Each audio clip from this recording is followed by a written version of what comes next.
Mr. Speaker, we don't need another drama performance, because at the end of the day, when theatrics collides with mathematics, the math always wins. And after 8 years of this Prime Minister, the Canadians have a stock of combined debt that is bigger than our entire GDP. In fact, we are the most indebted families of any country in the G7. The IMF says that Canada is the #1 at-risk country for mass mortgage defaults. Will he reverse his inflationary and high interest rate policies before people go broke? Hear, hear.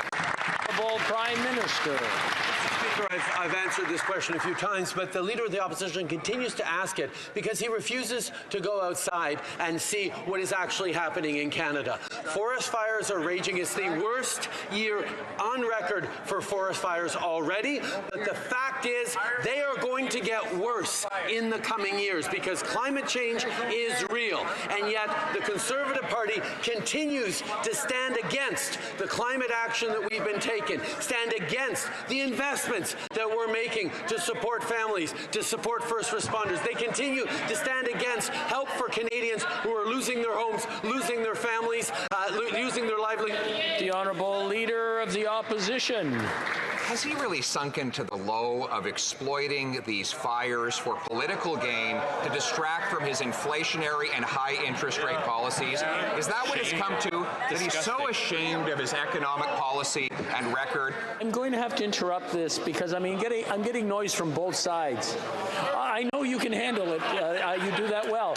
But what I need to have is I want to hear what's being said, and I'm sure both sides want to hear what's being said. I'm going to ask him to start from the top, please.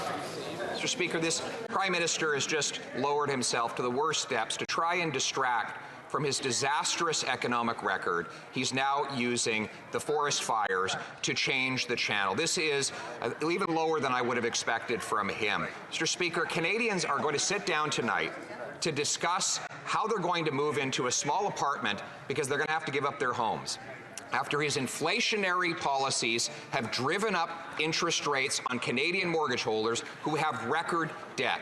Will the Prime Minister keep the promise he made 6 months ago to balance the budget and bring down inflation and interest rates before folks go broke? The Right Honourable Prime Minister. Mr. Speaker, I've answered that question a dozen times, and for the Leader of the Opposition to consider that the forest fires that are taking people from their communities and destroying their homes are a mere distraction and not top of mind for people from coast to coast to coast is shameful.